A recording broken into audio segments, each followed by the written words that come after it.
Bueno, 8:40 minutos, 7:40 en las Islas Canarias y comenzamos nuestra tertulia de lujo hoy con don Xavier Orcajo. ¿Qué tal está usted? Muy buenos días. Y con don César Pintado. Muy buenos días. Muy buenos días, don Luis. Hacía tiempo que no le veía. Una semana más o menos, sí. ¿Verdad? Estuvimos ambos dando una charla en un curso de verano de ISEP hace poco en el Escorial. Por cierto, qué bonito es el Escorial. Bueno, les leo. Su Majestad el Rey Don Juan Carlos I, y en su nombre el Ministro de Educación y Ciencia, Don José María Ángel Batalla, título de Diplomado en Archivística y Biblioteconomía, con sus firmas, su fecha, dado en Valencia, 2 de septiembre de 1981. Esta es la fotocopia que presentó José María Ángel Batalla, comisionado del Gobierno para la Dana. Pues eso, en 1981, título de Diplomado en Archivística y Biblioteconomía. Esta es la fotocopia que presentó para hacerse con una plaza de funcionario nivel A2, creo. Y resulta que ahora saca El Mundo que ese título es falso, que esa fotocopia es una fotocopia de un título que no existe. Vamos, que se lo inventó. Y da muchos detalles sobre el currículum de este señor, que en unos sitios decía que era licenciado en Geografía e Historia, en otros sitios que era diplomado en Archivística y Biblioteconomía, y ni tenía título de Geografía e Historia, ni tenía título de diplomado en Archivística y Biblioteconomía. Pero claro, esto no es un caso como el de Noelia Núñez, donde se inventa una titulación que no tiene. No, es que en este caso aportó una fotocopia falsa de un título que no tenía. Eso ya es falsedad en documento público, creo. Y de una especialidad un poco sospechosa en los años 80. ¿Por qué? No. ¿Sí? No sé yo si eso existía en los años 80. Sí, no, si existir, sí existía. Diplomado en Archivística y Biblioteconomía, pero no era cierto que hubiera acabado ese grado. De todas maneras, todo esto de la falsedad documental en materia académica es tan fácil de liquidar como que en los sitios públicos, los partidos políticos, haya una oficina de control de eso. No de control de eso, de buscar el registro en el que se tiene que inscribir el título. Si esto es muy simple, está normalmente referenciado en la parte de atrás del título perfectamente. En cualquier oposición seria te piden la copia de la parte posterior de la titulación, del doctorado, de la licenciatura o de lo que sea. Pues yo lo que no entiendo es cómo no se hace eso en el Parlamento. En el Parlamento, que se verifica o se tiende a verificar el patrimonio de los que están allí sentados, no se vigila, no se controla la condición que acreditan los señores diputados supuestamente, no se verifica. ¿Esto qué? ¿Por qué? No tiene el menor sentido. La titulitis de este país se puede liquidar en apenas unos meses de imponer una disciplina mucho más seria.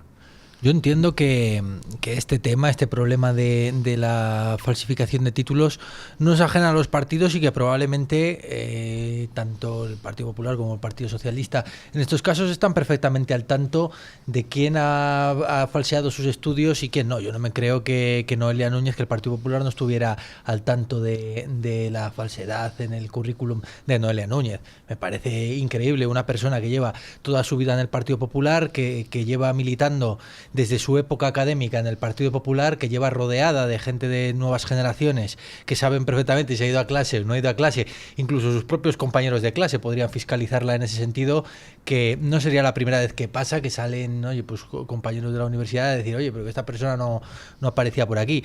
Y 3/4 de lo mismo creo que sucede con el Partido Socialista, que esta gente al final entiende, por este tema que tú hablabas de la titulitis que hay en este país, que tienes que presentar algo que te avale, y el partido político en estos casos pues es cooperador necesario. Entonces, pedirle a un Congreso que está tomado por este bipartidismo que fiscalice más seriamente el currículum de estas personas, pues me parece complicado, cuanto menos. Bueno, ¿qué va a hacer el Partido Socialista ahora? Porque lo de Noelia Núñez era un simple apunte hecho en el currículum que ella entrega. Tengo tal estudio, pero en este caso concreto es bastante más profundo el asunto. Hablamos de que un señor presenta una fotocopia de un título inexistente, es decir, comete falsedad en documento público. Estamos hablando de que hubo funcionarios que le aceptaron eso sin que aportara pues un original debidamente compulsado, etcétera, y estamos hablando de que se hizo con una plaza de funcionario y ha estado cobrando 20 años. Bueno, no sé, es que me parece que hay materia para que intervenga la Fiscalía en lo de Noelia Núñez. No. Casos como el de Noelia Núñez, pues hombre, sería el de Pilar Bernabé, la delegada del gobierno en la Comunidad Valenciana, que presumía de 2 licenciaturas no teniendo acabada ninguna. Esto ya hablamos de otra cosa. Dice El Mundo que ha contactado con el interesado y que el interesado ha dicho que todo es un bulo, una manipulación. Oiga, pues no sé, pero lo dice la Agencia Anticorrupción Valenciana. Entonces, digo yo que podrá aportarnos el interesado el original de su título para demostrar que la fotocopia es veraz, pero resulta que en el registro de la Universidad de Valencia no figura él como diplomado en archivística y biblioteconomía, ni en esa fecha ni en ninguna otra. En fin, qué espectáculo el de la clase política española. Y al final, pues uno se pregunta, pero ¿y por qué todo esto? Bueno, en el caso de este hombre sobre el que informa hoy El Mundo, pues para hacerse con una plaza de funcionario a la que no tenía derecho. Pero en el caso de Noelia Núñez, Pilar Bernabé, toda esta gente, pues en el fondo es que el problema es que si tú le preguntas ¿a qué te has dedicado en tu vida? Entonces, pues claro, ¿qué va a poner en su currículum? He estado medrando en el partido, no he hecho nada, no he estudiado nada, no he aportado nada a la sociedad. Pues claro, poner eso en un currículum queda un poco mal, y dejar el currículum en blanco, pues ya ni te cuento. Entonces, bueno, pues habría quizá que plantearse que a lo mejor el sistema este de que la gente ascienda en los partidos a base de medrar y pasar la mano por el lomo al de arriba, pues no es el más adecuado para instaurar una meritocracia, ¿no? Bueno, o sí, porque la meritocracia cambia en los partidos políticos. El sentido del mérito es la lealtad, el sentido del mérito es no poner problemas. Yo te nombro a ti porque sé que no voy a tener problemas. Cuando te ordene hacer algo lo vas a hacer, no me lo vas a discutir, no me vas a dejar plantado, no vas a dimitir a la que yo te exija que, bueno, hay que ayudar a fulano o a fulana porque conviene, o a tal empresa o a tal otra. Ese es el verdadero problema de los partidos políticos en España, de los que han tenido la posibilidad de gobernar, aunque sea en un ámbito autonómico. Si hay una lista muy interesante que lo sugiero por si nos escucha alguien con ganas de buscar estudiando políticas una tesis, ¿no? ¿Cuántos nombrados han dejado la política de forma no aclarada desde que entramos en la democracia? ¿Cuántos han sido nombrados? Usted, director general de Justicia. Bien, vale. ¿Y cómo se fue 6 meses después? ¿Qué vio aquí? ¿No? O 2 años después. Y eso coincide con la reforma de tal o cual cosa, ¿no? Ese es un estudio necesario. Hay mucha gente que no traga y esos no son bien recibidos. No. En las sentinas del poder. Es más, yo creo que se avisan, ¿no? Cuidado que este es respondón. Cuidado que este cuestiona la cosa que tú pretendes imponer. Así que no es de fiar. No es de fiar, no aplaude lo suficiente en los congresos que convoca el partido, ¿no? Que, por cierto, siguen terminando con unos porcentajes de aclamación al líder escandalosos, ¿no? Eso es la no democracia, ¿no? Eso es lo que tendríamos que combatir decididamente los españoles. Esto no se trabajó tanto para esto, ¿eh? El resultante de lo que nos da pues es mediocre. ¿Cómo no va a ser mediocre? Si la gente llega ahí, se arrumba al poder, si cambia el poder, conspira si acaso contra el poder para un poder más próximo que le permita prosperar dentro del cubículo del partido, y luego los partidos, pues también valdría la pena preguntarse ¿por qué los partidos de nuevo implante que han desaparecido de la política española, estoy pensando en UPyD o en Ciudadanos, no corrigieron en absoluto las maneras de hacer de la política en España? Siguió haciendo trampas en su currículum el líder, por ejemplo Rivera, y lo criticaba en el Congreso. Ya supone cara dura espectacular, ¿no? Pero toda la construcción del partido puertas adentro son criterios de amiguismo, de lealtad. A ti te consiento que dejes Cataluña porque resulta que ahora te conviene estar en Madrid. Estoy hablando de Arrimadas. En fin, que se construyó eso exactamente igual que lo hubiera construido Mariano Rajoy, lo cual supongo que fue un elemento más que contribuyó a su fracaso global, ¿no? Sí, desde luego, no, está muy de moda la partitocracia, el concepto este de meritocracia, está muy de moda el concepto este de tienes que haber hecho unos méritos, pero el funcionamiento interno de los partidos políticos y del sistema de los partidos, la partitocracia está enfrentada, ¿no?, a este modelo, precisamente por eso que tú comentas.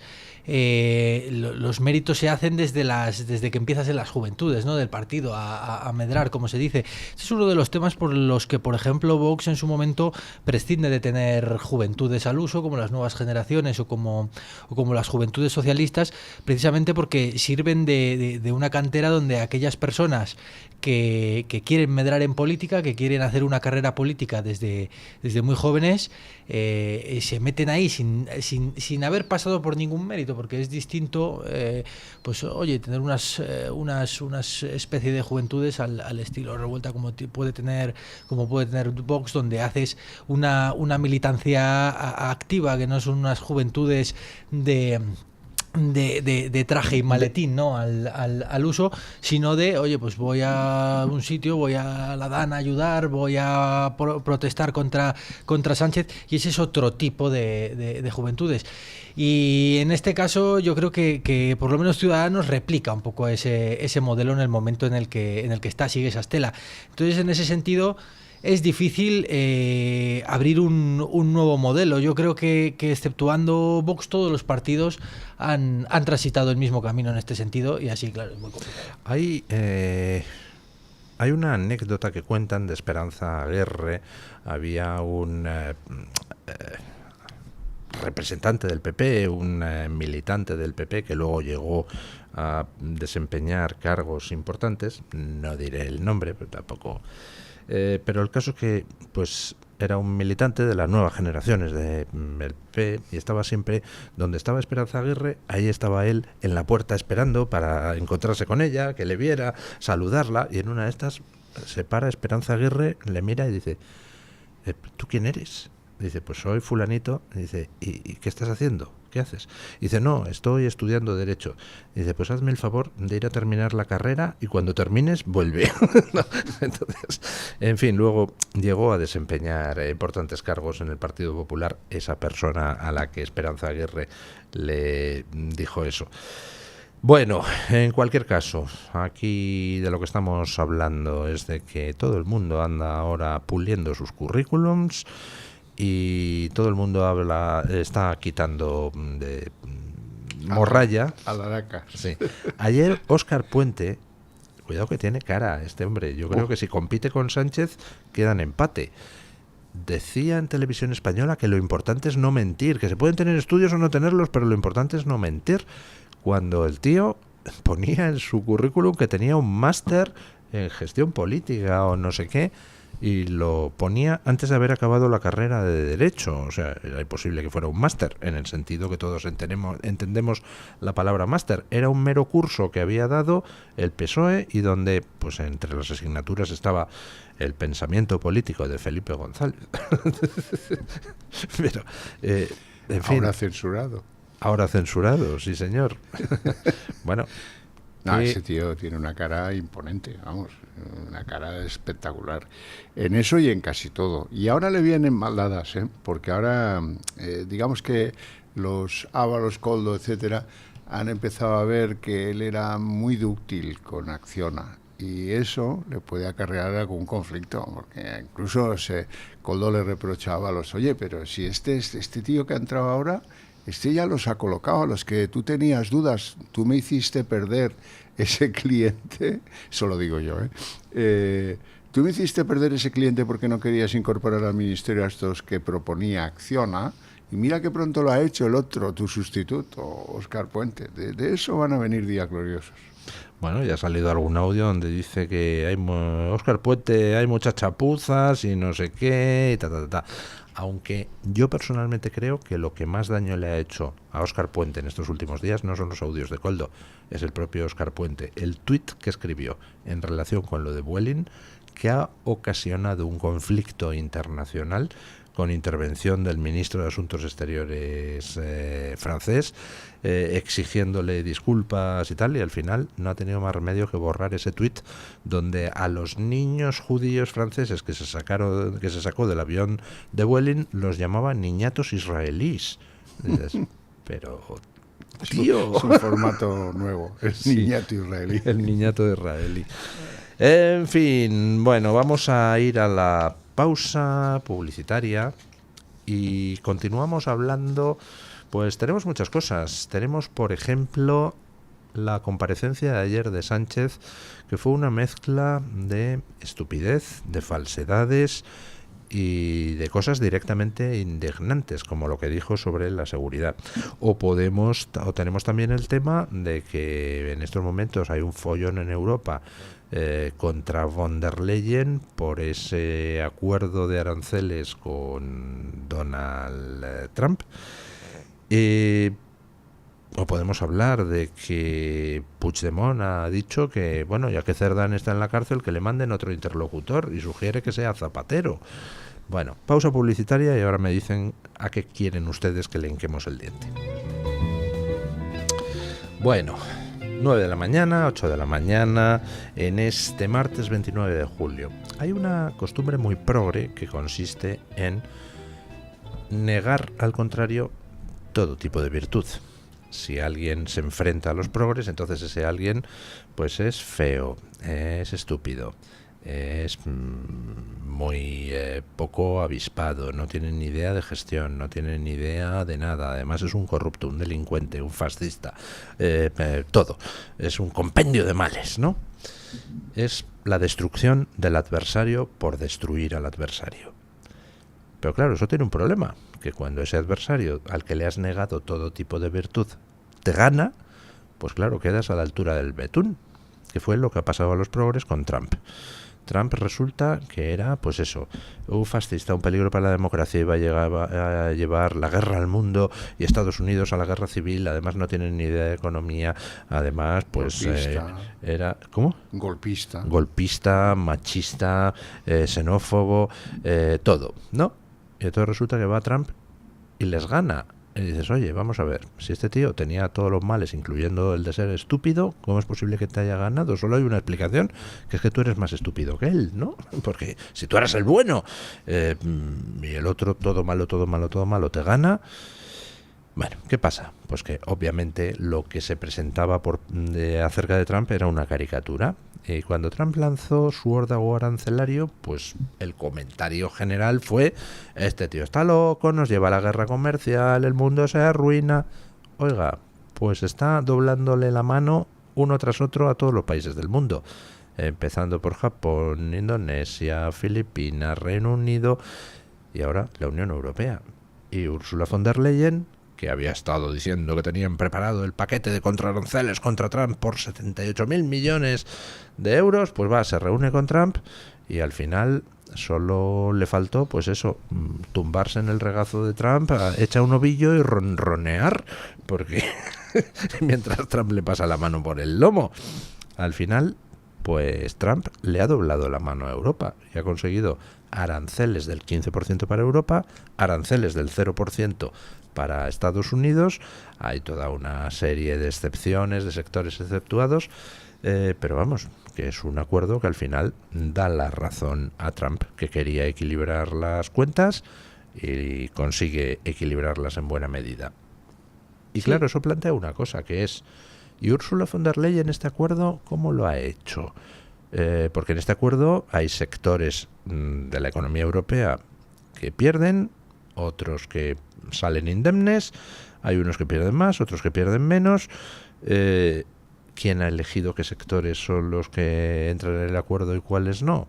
Pues hay un follón en Europa de 3 pares de narices, con, por ejemplo, el primer ministro francés diciendo que es indignante que Ursula von der Leyen se haya rendido a Trump y tal. Bueno, ¿cómo lo ven ustedes? Bueno, yo creo que es una humillación histórica para la Comisión Europea, que yo creo que aspiraba a mirar a Estados Unidos y en especial a la administración Trump de igual a igual, frente a frente, y ahora ya no le mira de igual a igual, ni de frente a frente. Ahora hay un desequilibrio evidente ahí porque Trump pues ha vapuleado a la Comisión Europea como ha querido. Para empezar es preocupante que una señora no electa como Ursula von der Leyen, una persona que no ha sido elegida por los ciudadanos europeos, que al final solo es una funcionaria burocrática colocada ahí por el Partido Popular y el Partido Socialista Europeo, estén negociando temas de tal altura para los europeos. Eso para empezar. Yo no sé quién ha decidido qué sectores sí y qué sectores no se tienen que beneficiar y dónde tiene que haber las exenciones. Supongo que Trump, que sí que hay algunos sectores de su economía que sí que quiere proteger, o donde sí le interesa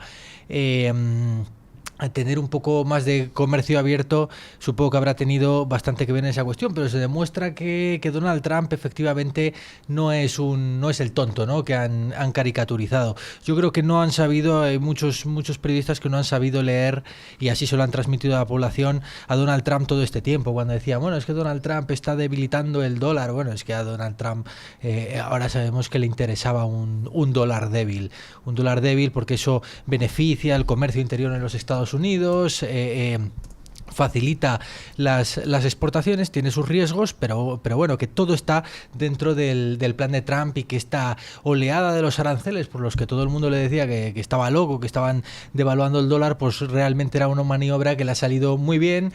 Ha puesto a China en un aprieto, porque ahora China, claro, no sabe si mantener su moneda, si también devaluarla para poder competir con los Estados Unidos, y se ve otra vez la victoria de Trump en Europa con este acuerdo, bueno, que a todas luces ha dejado en evidencia que la Comisión Europea y Ursula von der Leyen en específico no estaba capacitada para negociar a estas alturas, y que probablemente pues haya muchos estados de la Unión que hubieran preferido negociar estas cosas ellos mismos. El caso en España menos mal que no, pero en el caso de Meloni, de Orbán o de otros gobiernos, pues probablemente sí.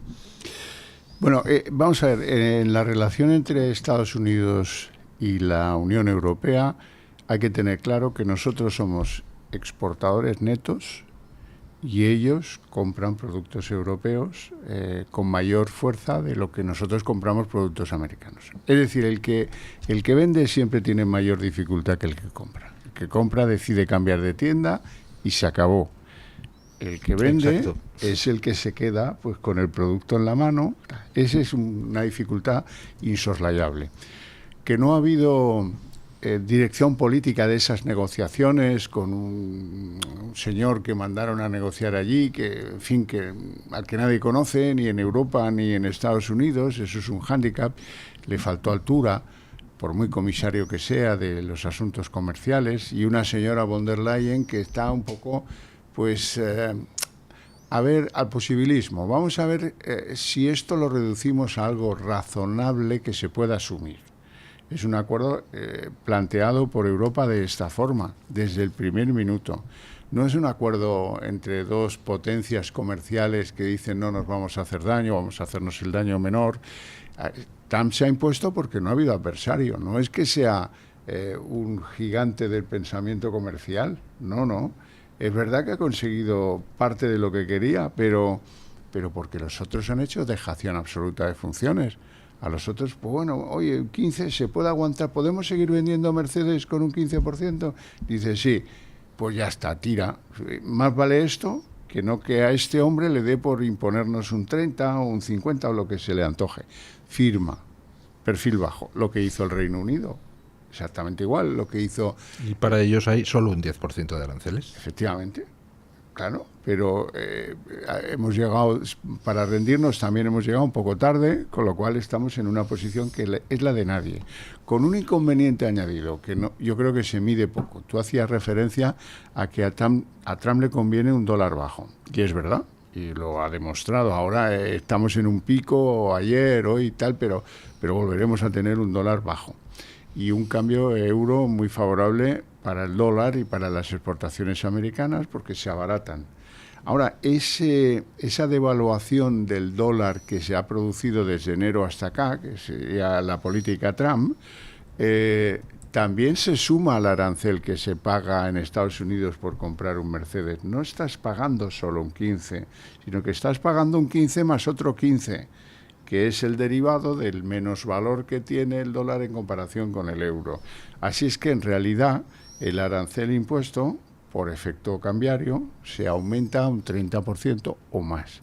Eso es lo que pasa con los coches, que es una de las materias más duramente castigadas, pero luego hay que hablar de lo nuestro. Lo nuestro es completamente incomprensible.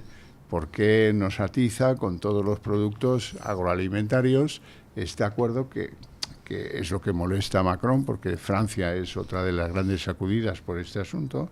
Pero bueno, en el fondo llegamos a la conclusión de que a los burócratas de Bruselas, pues lo que les pase a los campesinos que no desean tener en el barco europeo, pues también les importa un higo, ¿no? Entonces, que fastidien a los de la aceituna de mesa, a los del aceite o al vino o a los licores, pues les da igual porque no les parece que ese sea un sector de futuro. Ahora estamos todos con los sectores de futuro, los que pueden los ser chips de inteligencia artificial formados por la inteligencia artificial.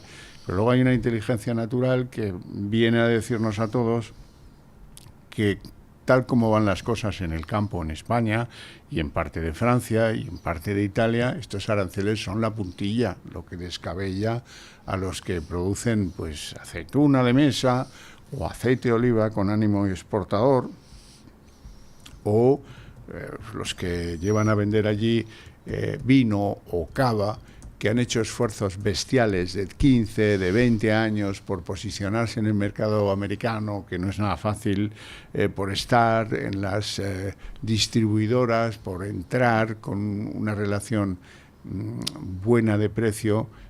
¿Por qué se vende el vino español allí, donde compite con todos, con el chileno, con el australiano, con el californiano, con los franceses? Pues es una relación calidad-precio y un hacerte conocer, que eso vale mucha pasta y mucho esfuerzo. Y ahora nos van a sacar de los lineales de los supermercados porque por precios la gente se va a ir al vino chileno, argentino o californiano o el que sea.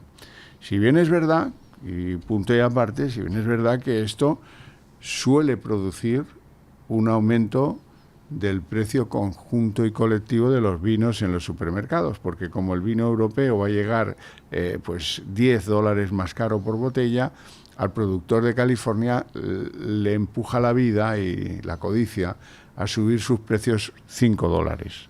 Pero aún así te van a sacar del mercado a muchos, a los que exportan vinos, a los que exportan cavas, lo del a los aceite. Que exporten por precio, sí. Claro. Pero ahí ya sabe usted lo que pasó con el agua mineral Perrier en Estados Unidos, bueno, ¿no? Pero ahí hubo un castigo político importante, a Francia. Acuérdese que eran los momentos en los que Francia le cuestionaba a Estados Unidos no sé qué cosas, y entonces ahí el agua Perrier, que bueno, era una pijería porque hay aguas minerales excelentes en Estados Unidos, pues la gente decidió, sí, esto es francés, pues ahora se van a enterar. Sí, pero eso vino después, pero digo, cuando se metió Perrier en Estados Unidos, empezó y no tiraba, ¿no? Y entonces decidieron contratar a un consultor americano para ver por qué el agua Perrier, tan excelente y tan de la que están orgullosos no se vendía lo suficientemente, y el consultor les cobró una pasta por entregarles un informe donde las conclusiones eran un único párrafo. Dice, tripliquen el precio. Dice, ¿cómo? tripliquen el precio. Y efectivamente triplicaron el precio y entonces empezaron a vender el agua Perrier no como agua mineral, sino como producto de lujo. Y claro, se forraron y empezó a venderse un montón. Luego, posteriormente, ya hubo la cosa política del castigo político de dejar de comprar Perrier. Pero al final, pues dices, ¿qué vinos se van a vender europeos en Estados Unidos? Los que vayan a competir en producto de lujo. Desde luego, competir en precio con los productores californianos o chilenos, imposible. ¿No? Imposible, olvídate. Sí, de todas formas, en todo esto de Trump, a mí hay una cosa que me gusta recordar, una anécdota, que es que me parece que indica cuál es el error fundamental que se ha cometido con Trump por parte de prácticamente todos los políticos occidentales. Cuentan de Rajoy una anécdota que es muy sintomática. En la primera legislatura de Trump, Rajoy fue de viaje oficial a Estados Unidos. Y entonces Rajoy se quedó extrañadísimo porque en 4 días los homenajes, los agasajos, el cómo le trataron, o sea, vamos, parecía que hubiera llegado allí el príncipe de Arabia, ¿no? De cómo le trató la administración Trump y el propio Trump. Estaba Rajoy asombrado y le preguntó a un asesor de Trump, dice, pero ¿por qué me trata tan a cuerpo de rey, tan bien? Y le contestó el otro, es usted uno de los 4 únicos presidentes de gobierno en el mundo que no han puesto a parir a Trump ni se han reído de él. Con lo cual Trump le respondía tratándole, pero vamos, como si fuera eso, el príncipe de Arabia. Ese es el error que han cometido los políticos europeos. Dándole la vuelta a la anécdota, Mariano, significa que en la Casa Blanca, cuando un presidente de algún país del mundo quiere visitar a Donald Trump, lo primero que se estudia es qué ha dicho de él en el pasado, ¿no? Hombre, por supuesto. Vamos, y además estoy seguro de que lo tiene todo apuntadito para pasar la factura. Por cierto, ha habido un detalle muy curioso porque el acuerdo comercial entre la Unión Europea y Trump se ha firmado en Escocia. ¿Por qué? Pues porque allí resulta que Trump tiene una mansión heredada de sus antepasados escoceses o algo por el estilo, y entonces allí ha recibido a Ursula von der Leyen y tal. Y se ha reunido con Keir Starmer. Su campo de golf privado. Y se ha reunido con Keir Starmer y hemos asistido al curioso espectáculo de que el que ha actuado como anfitrión es Trump. Ha recibido a Keir Starmer en su mansión y es él el que ha salido a la puerta a recibir al primer ministro británico. Vamos, les humilla como quiere. O sea, es una cosa espectacular. No, sí, Trump es un genio de este tipo de puestas en escenas. Lo hemos visto muchas veces, como incluso cuando viaja a Corea del Norte, acordémonos, cómo agarra a Kim Jong-un y le menea, ¿no? En un signo de, oye, he venido aquí, estoy en suelo norcoreano y encima estoy dominando yo la situación. También lo hace, evidentemente, pues con estas puestas en escena en el Reino Unido. Esto va muy ligado pues a este manual de liderazgo que muchas veces te exige ser tú el que toma la iniciativa de estas cuestiones para sugestionar un poco al oponente que tenemos en medio. En este sentido, Ursula von der Leyen no tiene nada que hacer contra este tipo de puestas en escenas del presidente Trump, que se lo hemos visto hacer esto también con Xi Jinping y incluso con Vladimir Putin. Quiero decir que es una persona acostumbrada a este tipo de situaciones. Y yo creo además que la administración Trump, que está acostumbrada a otro tipo de situaciones de las que nos encontramos en la política española día a día. Estados Unidos está lidiando con la geopolítica y la política internacional de alto grado todos los días. En España al final esto va a la deriva, ¿no? Cuando Sánchez de una forma pues muy irracional y poco calculada pues rompe sus relaciones con Argelia parece que hace la cosa a impulsos, ¿no? Parece que hace la cosa en función de lo que incluso a veces le dicta Marruecos, pero a veces se nos olvida que hay países que hacen la cosa a otros niveles y trabajan a otros niveles en este sentido. Entonces, bueno, pues a Trump siempre hay que leerle la jugada detrás de lo que va haciendo, ¿no? La segunda intención. Hay que leer entre líneas. Al final hablamos de un presidente que se presenta en Siria, mide muy bien sus palabras, pacta una serie de cosas con el gobierno sirio, después se presenta en Arabia Saudí, dice otras cosas muy calculadas para intentar mantener un equilibrio y una estabilidad.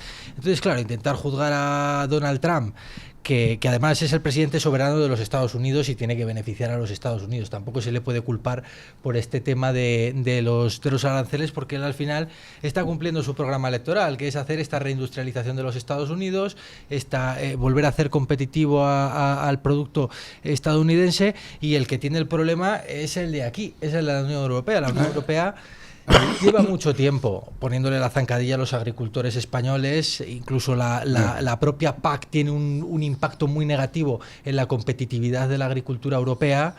Y entonces, claro, pues, bueno, un pequeño dato con respecto a eso. En 2016 había en España 945.000 explotaciones agrícolas. 7 años después, en 2023, había bajado a 784.000. Es decir, habían cerrado en cuestión de 7 años 160.000 explotaciones agrícolas. 2,6 explotaciones agrícolas cerradas cada hora.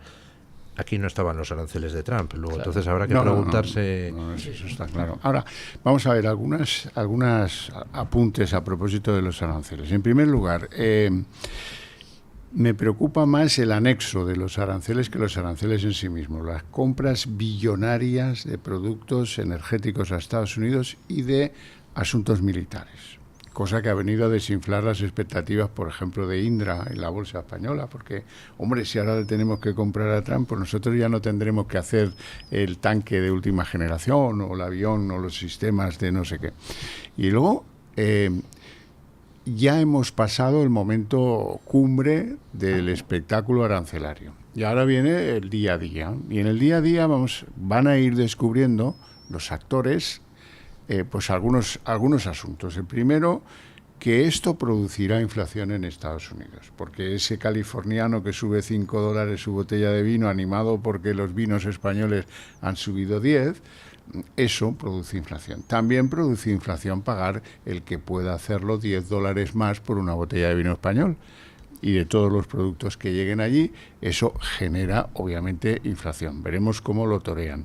Luego, la cantidad de los ingresos, veremos si equivale, si vale la pena, si sirve para permitir la reducción de impuestos prometida por Donald Trump y compensa pues la merma que puedan tener los productos americanos donde les han planteado aranceles recíprocos.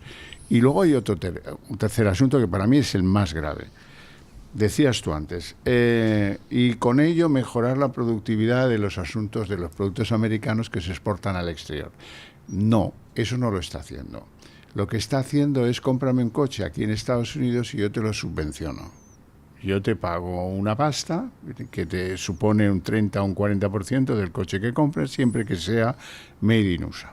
Bueno, eso no sirve para mejorar la productividad de los coches americanos. No seguirán como hasta ahora, sin venderse lo suficiente en Europa por problemas de competitividad, o en Japón, ya no digamos en China, donde no van a entrar ni de coña.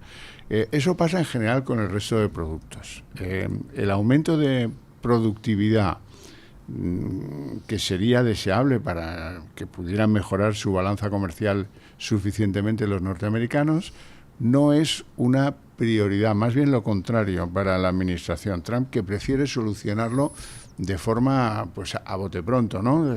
Lo que hago es les financio parte del coche y seguro que me lo compran aquí. Sí, pero seguirá siendo de las mismas características ese coche.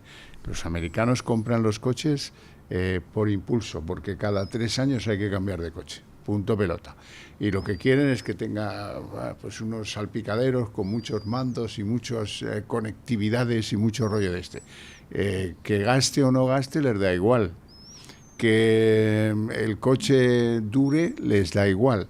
Claro, con criterios así en Europa vendes pocos coches, porque los criterios en Europa son completamente distintos a esos. Pero yo creo que el objetivo de Trump no es tanto vender coches en Europa, como que los coches que se vendan en Estados Unidos sean fabricados en Estados Unidos. Pero eso es una cierta miopía, porque no corrige el problema de fondo, y es que los coches americanos no son competitivos porque les falta un punto para poder competir con las grandes marcas mundial es Toyota, que es la número 1, por ejemplo, ¿no? Entonces no hay innovación, sus motores se quedaron anclados en los años 80 y, bueno, son coches, te pueden gustar, no digo que no, puedes tener el capricho y pagar el gusto y las ganas por tener un coche americano en Europa, claro, pero los grandes compradores, la gran masa de compradores de coches del mundo va a seguir prefiriendo, si van por la línea baja de consumo, de gastarse poca plata, un coche chino, y si van por la gama alta, pues se van a ir a un Mercedes o a un Lexus o se van a ir a un Toyota. Si es que logran un Mercedes y no ha cerrado antes Mercedes gracias a los esfuerzos de la Comisión Europea. Eso es posible, es posible. No, pero ahí hay una cosa que dices, los coches americanos efectivamente pues son coches, por ejemplo, que en temas de consumo pues son mucho peores que los europeos. Pero claro, es que uno se va al precio de la gasolina en Estados Unidos y en estos momentos el litro de gasolina cuesta 0,72 euros. Oiga, es que aquí en España pagamos más del doble. ¿Cómo son los salarios en España comparados con Estados Unidos? Claro, es que es una diferencia abismal.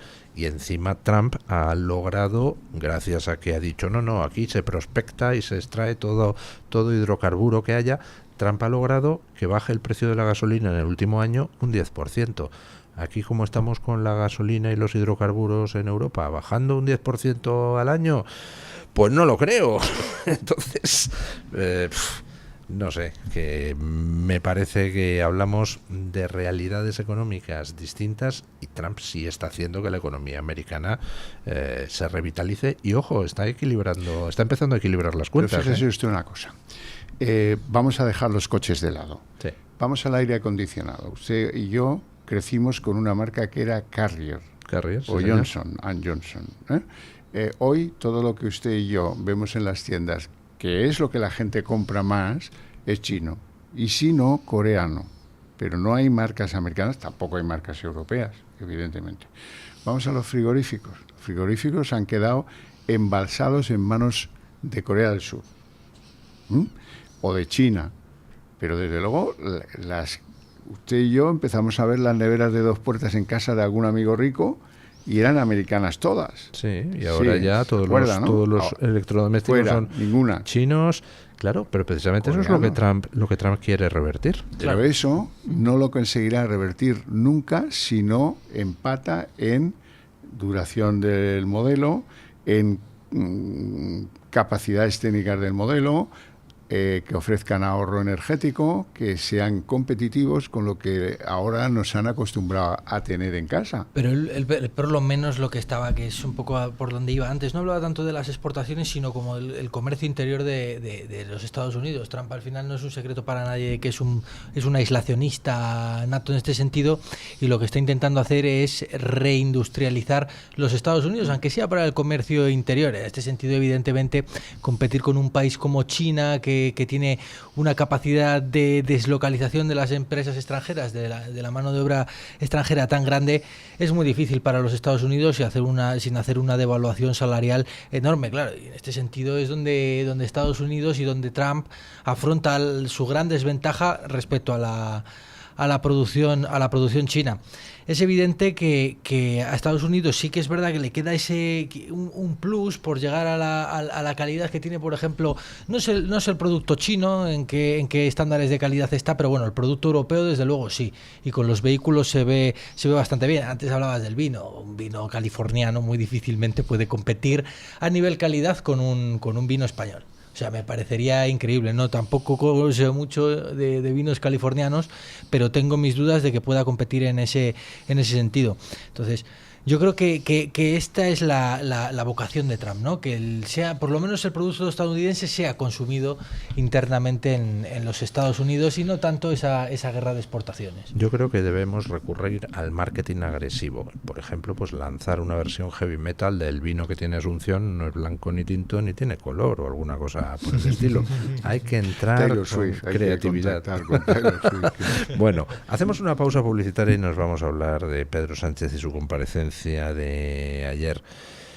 Se puede tener cara dura, mucha cara dura, muchísima cara dura, y luego ser Pedro Sánchez. Pausa. Tenemos el corte de ayer de Sánchez hablando. Fue una comparecencia larguísima, además, como siempre, comparecencias sin tampoco someterse a una rueda de prensa en condiciones de la gente y luego se pira de vacaciones. Escuchemos algo de lo que dijo ayer.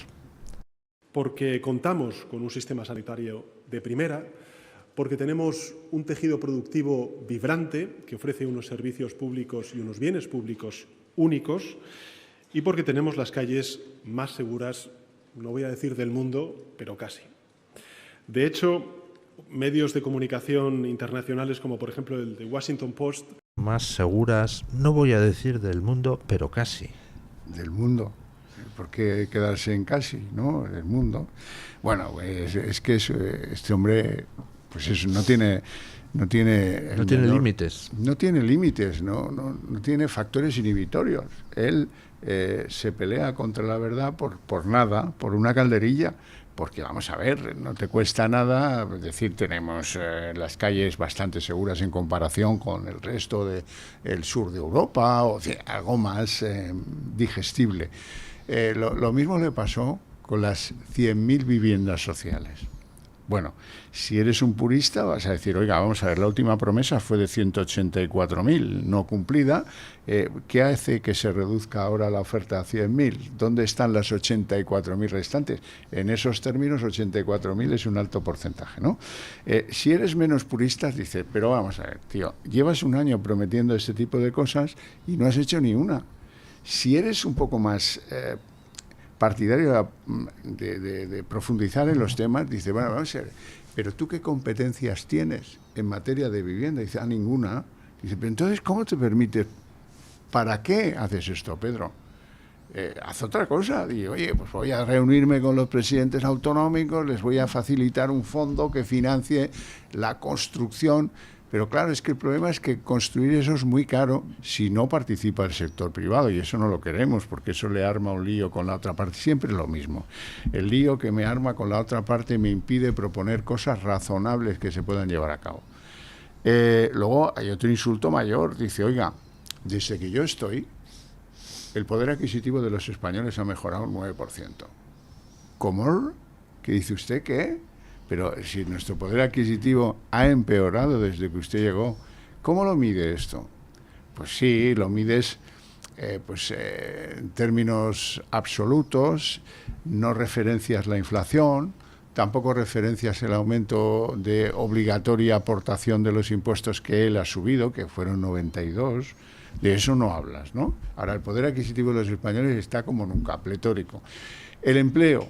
Es que ahora 22 millones de españoles trabajan. Pero ¿para quién habla diciendo esas cosas? Porque claro, cuando le dice a la gente, no, vuestro nivel adquisitivo ha subido, la gente dice, que voy todos los días al supermercado. Claro, ¿cómo que ha subido mi nivel adquisitivo? Sé lo que me queda a final de mes. Entonces añade a la miseria el insulto, con lo cual...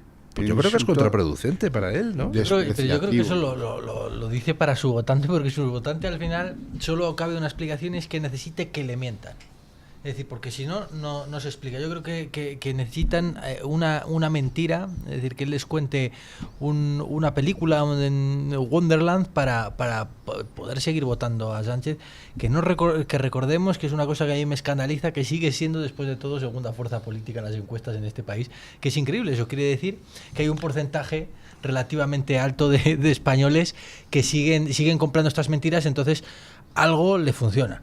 Lo que es evidente es que, por lo menos en materia de seguridad, es un auténtico disparate cuando precisamente lo que estamos viendo es un auge de la delincuencia en la calle. Bueno, lo hemos visto en Torre Pacheco, lo hemos visto con la chica que han quemado viva en Canarias. Efectivamente, lo estamos viendo constantemente y diariamente en el Raval, en Barcelona, en el Príncipe, en Ceuta, en el Ejido también están las cosas, en Almería están las cosas muy duras en este sentido. Entonces coincide, ¿no? Esta mentira de Sánchez coincide precisamente con esta escalada de la visibilidad de los problemas migratorios que está viendo en España. Cada vez España a marchas forzadas se parece más a países como Francia, donde ya no impera la ley, sino que imperan las propias comunidades extranjeras, donde ya las zonas no-go proliferan en prácticamente todas las ciudades, donde la población europea, cristiana europea, se está guetarizando, ¿no? Se está exiliando incluso de las ciudades a los pueblos para sobrevivir a esta oleada migratoria que llevan mucho tiempo sufriendo, y España se está equiparando poco a poco a esto. Entonces coincide que Vox crece en las encuestas porque la gente se está dando cuenta de que hay un problema migratorio en España. Démonos cuenta de que ha habido unos casos que son muy sensibles y que yo creo que a cualquier español le hacen reflexionar seriamente. Por mucha propaganda pro inmigración que pueda haber, le hacen reflexionar seriamente. El pegar a ancianos es una cosa intolerable para cualquier sociedad del mundo, es decir, intolerable. La violencia contra la mujer es una cosa intolerable para cualquier sociedad del mundo. No estamos hablando de un atraco, no estamos hablando de unos robos en viviendas que están mal, pero que la gente no tiene tanta sensibilidad. Estamos hablando de ataques de esta población contra los sectores más vulnerables de la población española. Entonces esto genera una sensibilidad, y el PSOE ante este problema tiene dos opciones. Uno, reconocer que eso está sucediendo y desmontar todo su discurso y decirle a Vox: oye, mira, entra aquí y haz lo que te dé la gana. Dos, adoptar unas medidas contra el tema de la inmigración, o lo que está haciendo, que es simplemente mentir y mantener un relato falaz que por lo menos le permita mantener esta base de votantes, ¿no? Ya, lo que pasa es que yo imagino que dentro de los votantes socialistas, pues hombre, hay un amplio abanico de votantes. Los hay que votarán a Sánchez, haga lo que haga, igual que los hay en todos los partidos hooligans. Luego habrá otros que le votarán a Sánchez, hombre, pero si no traspasa ciertas líneas rojas. Y habrá otros, bueno, muchos ya le han abandonado. Hay votantes que viven a diario en los barrios lo que es la sensación de no poder dejar que tu hija vuelva sola a casa por la noche. Por ejemplo, votantes socialistas. Entonces, ¿qué piensa un votante socialista al que le ha pasado eso? Que es una novedad. Hace 6 años no le pasaba. Su hija podía venir sola a casa por la noche. ¿Qué piensa ese votante socialista cuando escucha a Sánchez decir que estamos, hombre, no en el lugar más, las calles más seguras del mundo, pero casi? Pues piensa, este hombre o está loco, o es un mentiroso profesional, o le importa un soberano bledo todo, ¿no? El tío vive en el distrito de Moncloa-Aravaca, quiero decir, también a partir de... Alguien que soporta en un discurso... Es que los gobiernos del PP duran 4 años siempre. En cambio, los gobiernos socialistas duran 4 minutos. Oiga, pero vamos a ver. ¿Usted sabe cuántos años ha gobernado el PSOE y cuántos años ha gobernado el PP en el país?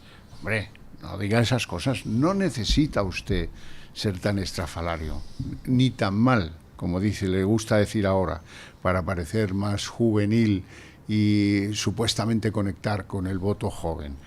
Es un descaro lo de este hombre. En materia migratoria, quiero contar una cosa. No sé si con hojas de palma, pero una dotación del Cuerpo Nacional de Policía, en horas recientes, llevó a Barajas a 5 tíos. 5 tíos que han sido efectivamente expulsados en un avión comercial, subidos al avión y enviados a su país. Entre los 5 acumulaban 100 delitos. 100 delitos. 100 delitos. A 20 delitos por barba. A 20 por barba. Algunos sí, pero 20 por barba. Bueno, el Ministerio del Interior no nos quiere decir a dónde los han llevado. Por supuesto, no nos quiere decir qué nacionalidad tenían. Desde luego no quiere decirnos qué delitos habían cometido, porque pueden ser delitos. Si han hecho eso, es que no son hurtos. Son delitos de más intensidad, mayor gravedad social, ¿no? Pues robos con fuerza, o vete a saber qué cosas, ¿no? Eso está... Bueno, eso digo lo de las hojas de palma porque en la policía están asustados. Dice, pero bueno... Han expulsado a 5 tíos. Luego se puede expulsar a los delincuentes. ¿Y cómo se hacía esto? Saca el impreso. ¿Y dónde hay que llevarlo? ¿Y en el aeropuerto a quién se los entrego? ¿Al comisario? No, esto ya va directo a la pista. Claro. ¿Y los billetes se compran? No, los billetes van por una vía al Ministerio del Interior con la compañía aérea directamente y ya. Claro, es que no hacen ni una sola de esas expulsiones o reenvíos de esos nacionales. ¿Cómo están las cárceles españolas? Yo les digo a los oyentes que lo pueden comprobar desde sus casas. El día que tengan que ir al juzgado por cualquier asunto menor, de ser testigo de un accidente de tráfico o cualquier tontería de estas que te llaman a declarar y tal, cuando vayan ustedes al juzgado, el que sea, me da igual, miren el tablón de anuncios y verán las buscas y capturas que ordena ese juzgado de instrucción. Y léanse los nombres y hagan su propia encuesta de lo que está pasando de verdad en España. Si quieres saber cómo están las cárceles, pues los funcionarios de prisiones lo explican, el porcentaje que hay de presos o de presas nacionales y extranjeros. Aquí hay un problema tremendo que está en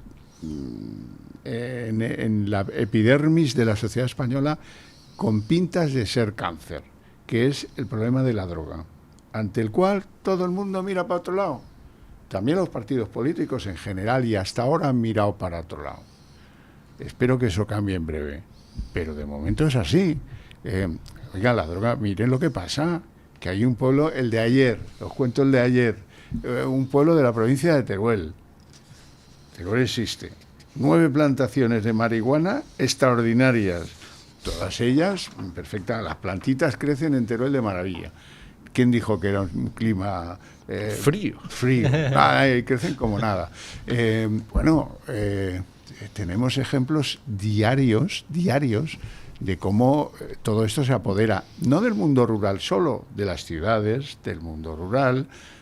Hay una generación en los sitios donde esto aprieta más, hay una generación de jóvenes que prefiere bajar fardos de las, como les llaman ellos, las barcas estas hinchables que traen el asunto de Marruecos, o conducir vehículos, las gomas las llaman, o bajar cosas de las gomas, esconder, trapichear.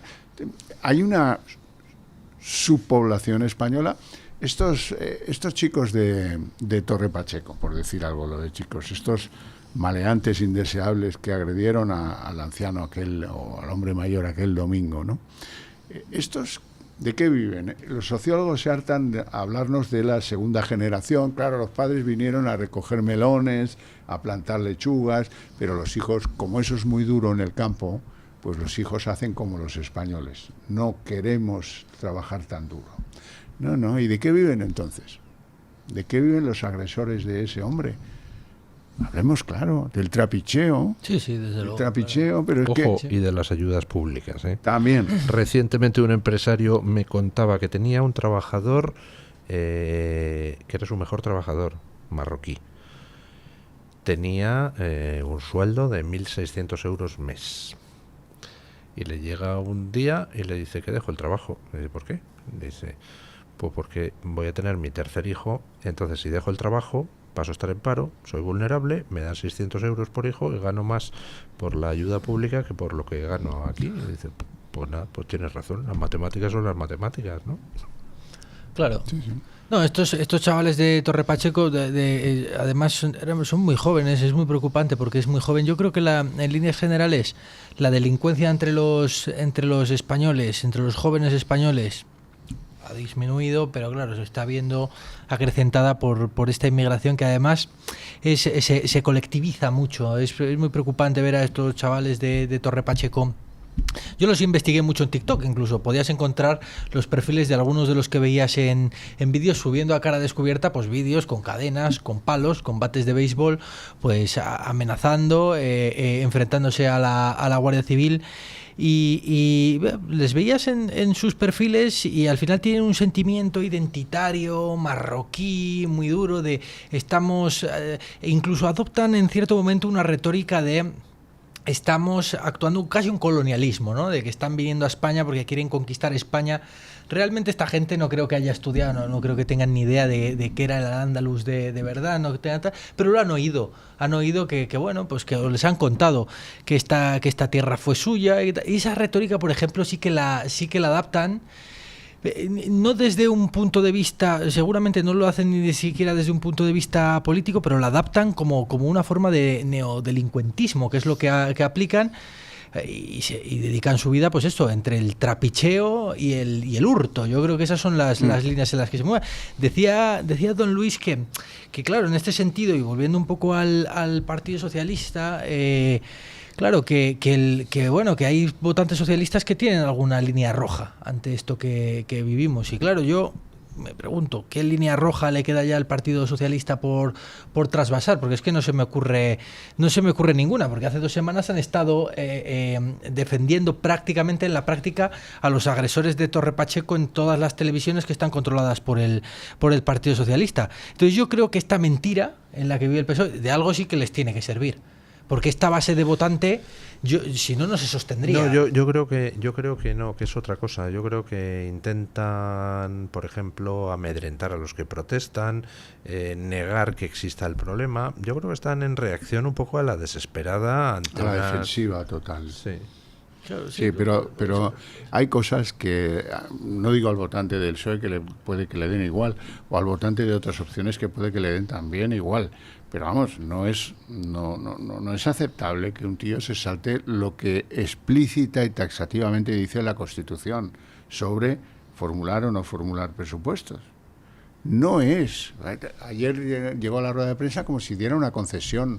Dice, no, presentaré presupuestos el año que viene, 2026. No, estás obligado a hacerlo. No me lo vendas como un elemento de tu activo político. Estás obligado a hacerlo. Si no lo hiciste en el año 25, allá tú, pero tú estás obligado a llevarlo a las Cortes, los presupuestos. Luego que te los aprueben o no, ya veremos. Y si no te los aprueban, pues se tendrán que prorrogar. Pero un presidente del gobierno de un país democrático no puede subirse al atril ayer 45 minutos, tú decías antes un discurso largo, 45 minutos, aceptar 4 preguntas, que fueron estas 4, y decir que, si no consigo un acuerdo para presentar los presupuestos con los que cada vez me giran más la cara, seguiré sin presupuestos. 2 años, 2 veces, vulnerando el principio constitucional que le obliga.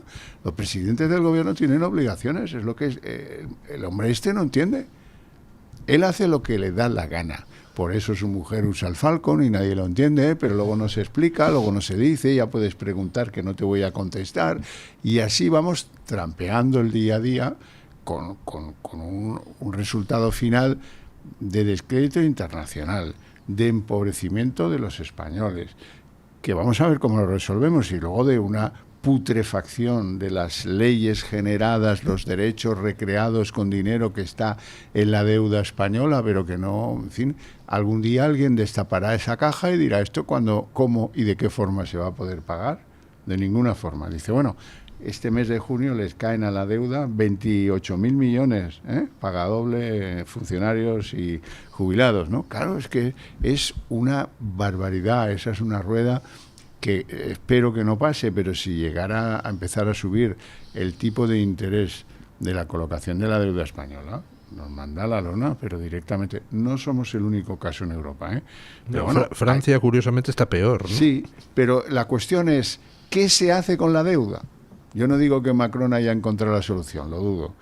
Pero, hombre, en España lo que estamos haciendo con la deuda es comérnosla, como si fuera un plato de gambas al ajillo, comérnosla, qué rica, y tira para adelante. Y venga a dar nuevas asignaciones, venga a dar nuevos derechos, falseando la realidad. Ayer contó lo que hoy aprobará el Consejo de Ministros.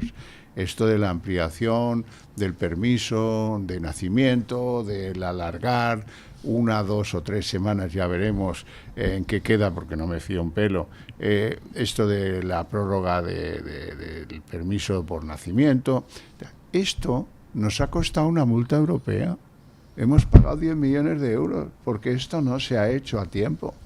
Esto se tenía que haber hecho ya. Pero como había una tensión con los de Sumar, que querían más y ellos querían dar menos, se les pasó el arroz. Y resulta que hemos tenido que pagar una multa. Resulta que lo que hacemos es trasladar una directiva europea al tejido laboral español. Y sale este tío con un rótulo que dice cumplimos y un símbolo conforme ya hemos cumplido. Sale, dice que el 45% del programa ya está cumplido. Que todas las leyes que ha enviado, un 86%, se han podido aprobar. Con lo cual, oye, ni tan mal, ¿verdad? Y encima nos cuenta que nos va a regalar 2 semanas que pagará alguien, porque eso lo pagan las empresas. A ver, entendámonos bien. 2 semanas más, porque yo lo valgo, porque soy Pedro Sánchez y os las voy a regalar. Y así quedó bien con Sumar. No, no es verdad. Nos han metido una multa en Europa porque esto era una obligación y no se ha llevado a cabo. Ya está bien de mentiras. Yo creo que a Sánchez, y sobre todo analizando el votante sociológico, hablo en la calle, del Partido Socialista, le contaba también recientemente a Esparza una anécdota que yo tengo, que es que es cuando yo analizo al votante socialista me fijo mucho en una tía abuela que tengo yo que vive en Valencia, en la costa, en un pueblo de la costa. Sabéis que es un lugar que, como Murcia, está tomado cada vez más por la inmigración, una inmigración islámica. Entonces yo muchas veces la escucho hablar, la llamo de vez en cuando, y ella me cuenta y me dice que bueno, que la inmigración muy mal, que el pueblo cada vez es más inseguro, que ve a las moras, como las llama ella, vestidas con el burka. Dice, esto no es normal, no sabes quiénes son, los chavales, aumentan los robos, hay un clima de inseguridad, ya no puedes dejar las puertas abiertas, es un pueblo, ya no puedes dejar las puertas abiertas como se hacía antaño. Y entonces ella te expone todo unas problemáticas. Y finalmente, cuando le preguntas, bueno, pero las próximas elecciones, ¿qué hacemos? No, bueno, yo voy a votar al PSOE porque yo soy del PSOE y seré del PSOE. Entonces yo creo que es un buen reflejo de cómo es el votante socialista. Yo muchas veces, escuchándole, le digo, pero tú eres una votante de Vox que cree que eres votante del PSOE. Es decir, tú eres votante de tus ideas, las problemáticas que tú identificas socialmente son problemáticas que las soluciones, el único partido político que las da, el único partido político que hace una lectura real de estas problemáticas es Vox. Sin embargo, dices, voy a votar al PSOE. Yo creo que es un votante mucho más mayoritario de lo que tenemos, que quizás no se guía tanto por la mentira, o no se deja engañar tanto por la mentira, sino por su fanatismo, su propio fanatismo. Bueno, en el Partido Popular existe el mismo tipo de votantes. Sí. En todos los partidos. Son los míos, y como son los míos, esto no me importa lo de Noelia Núñez, lo grave es lo de tal, y lo de Montoro tampoco existe. Claro. Por cierto, yo empiezo a pensar que lo de Montoro tampoco va a existir, no digo que no existe. Pues mira, porque este juez es un poco raro. Este juez de Tarragona, que tuvo enterrado esos 7 años, ha causado un expediente de nulidad clamoroso. ¿Por qué? Porque ha vulnerado los principios de aquel que era investigado sin confirmarle esa investigación. Si no abres la causa, Montoro, por ejemplo, pues se ha enterado, como nosotros, de que le han abierto una causa hace 7 años y ha estado en secreto en un cajón. Y eso, pues el derecho es el derecho y hay que aceptar como es. Se han vulnerado un montón de cosas. Por ejemplo, el imputado tiene derecho a que se le investigue en el juzgado donde, según la ley, procede, donde se comete el delito. Dice, no, en Tarragona. ¿En Tarragona? Pero perdóneme usted, ¿por qué en Tarragona? Si acaso en la Audiencia Nacional, ¿no? Si es pluriregional o pluriprovincial, que vaya a la Audiencia Nacional. Eso también se ha vulnerado. Entonces, yo lo lamento, porque me parece que están saliendo cosas muy interesantes de todo este sumario, que vienen como a... Él no ha hablado, pero eso también es un signo de que no debe ser muy inocente de estas prácticas, ¿no? Pero en cualquier caso, indiciariamente lo que va saliendo en la prensa es muy grave, pero se va a ir todo a hacer puñetas por este juez que se ha creído que él es quien va a decidir si un procedimiento debe o puede estar en fórmula de secreto en su cajón 7 años de... No, esto no puede ser.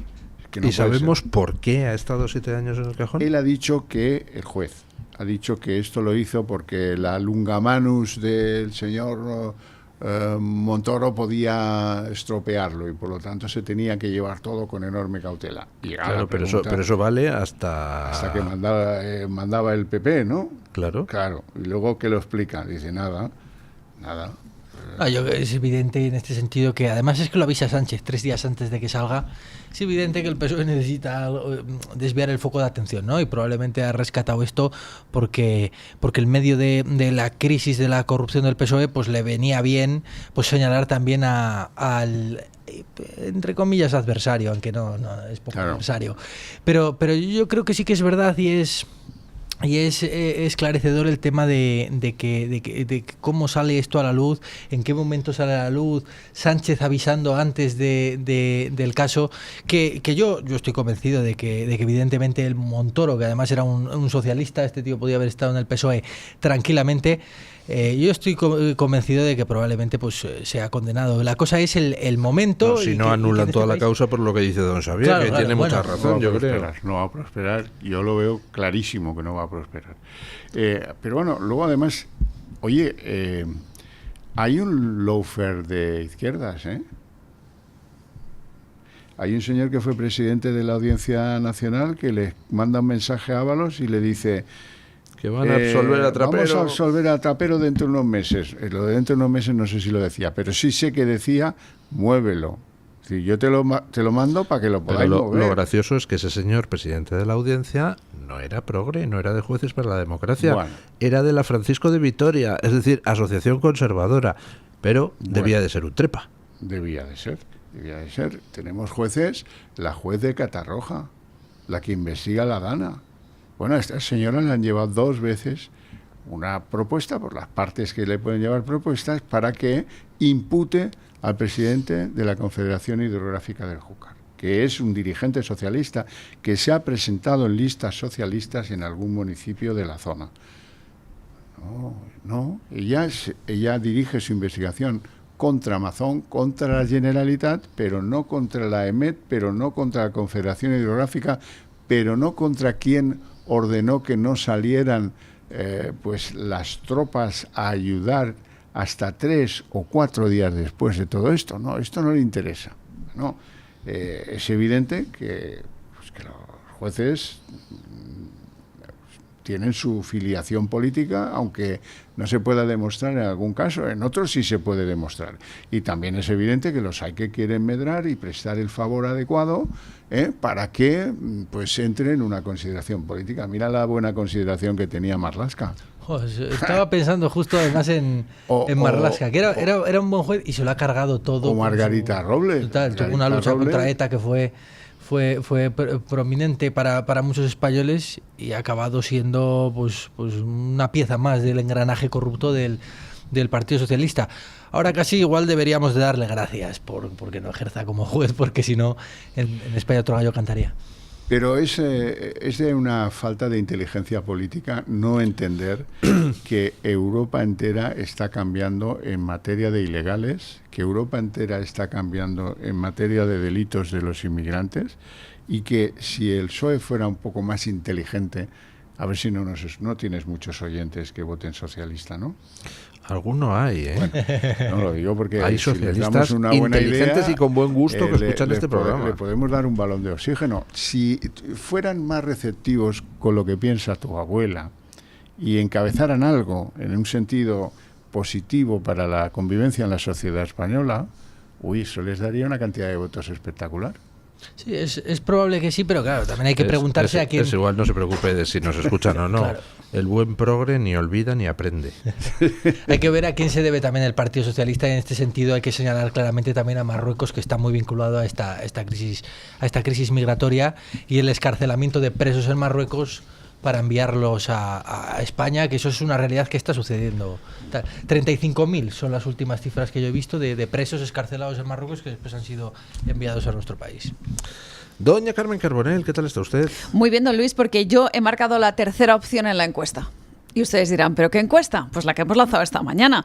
¿Cuándo va a ir usted de vacaciones fuera de su ciudad? Las 4 opciones son: ya he vuelto, que es la que ha marcado don Luis del Pino, seguro. Sí, sí. La segunda es: estoy de vacaciones ahora, que entiendo que es la que ha marcado Eric Gutiérrez, nuestro compañero. Sí. La tercera la he marcado yo, iré más adelante. Y la cuarta: no voy a salir. Esto es lo que le preguntábamos a nuestra audiencia, porque, don Luis, a veces la economía se pone un poco cuesta arriba. De esto sabe bastante nuestro compañero Javier Orcajo.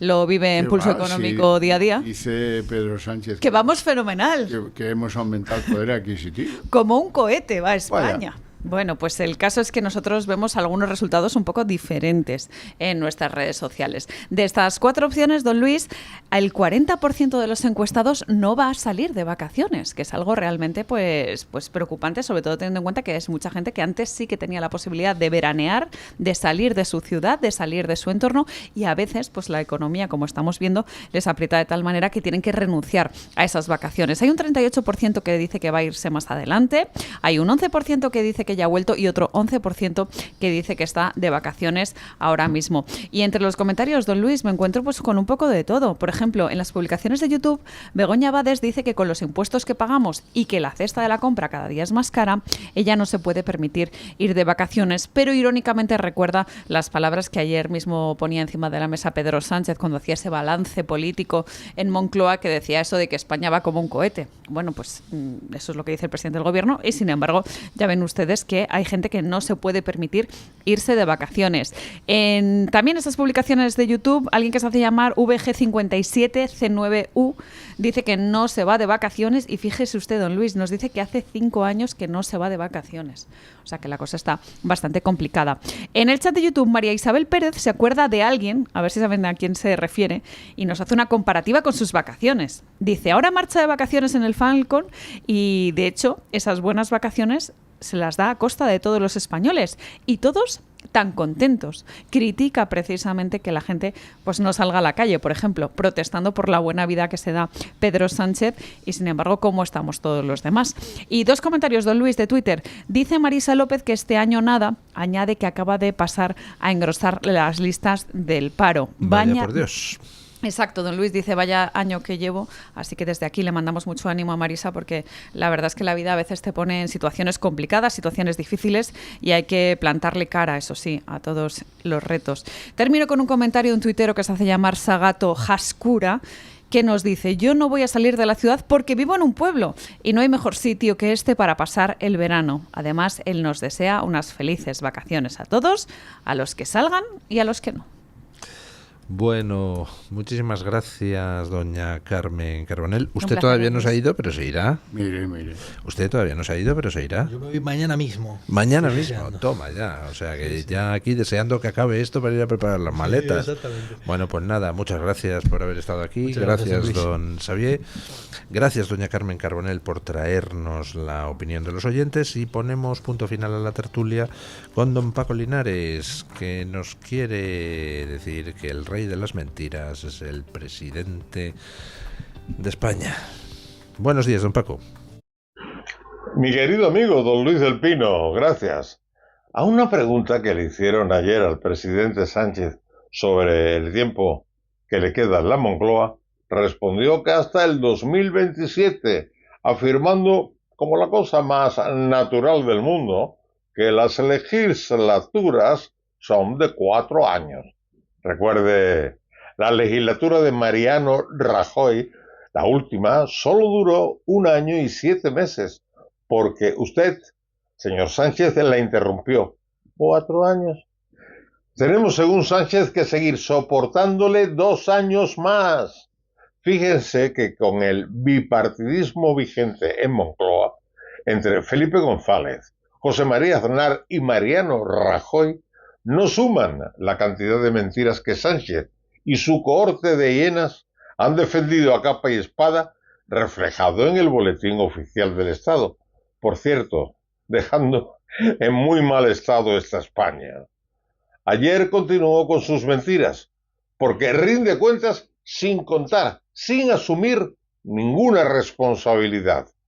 La Guardia Pretoriana de Sánchez, imputada, Koldo, Ábalos y Cerdán, que con él formaron los 4 de la banda del Peuyot, y no le importó ni le importa unirse a los peores enemigos de España.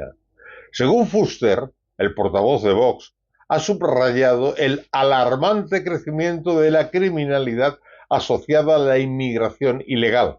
Los delitos de lesiones y riñas tumultuarias han pasado de 18.000 en 2017 a más de 29.000 en 2024. Los delitos contra la libertad sexual han subido de poco más de 11.500 a 21.000 y las agresiones sexuales con penetración se han multiplicado por casi 4, pasando de 1.387 en 2017 a 5.206 en 2024. Las hienas ven herido de muerte a Sánchez, ya huele a podrido el zombi de la Moncloa y todas se juntan a su alrededor, no para quitarle la carroña que también, sino para arrancarle a bocados la de sus presas, o sea, para comerse las nuestras. Hasta el final seguiremos aguantando la inseguridad, la presión fiscal y la precariedad social. Qué lástima que los medios de manipulación de masas no cuenten lo que dicen en la verdadera oposición, como es Vox. No escuchamos a Vox. Poco a poco sabremos más y algún día se irán. Se irán los malos a tomar viento a la farola. Eso es lo que hay, como dicen algunos cartameños de Málaga. Mañana, más y mejor. Punto final.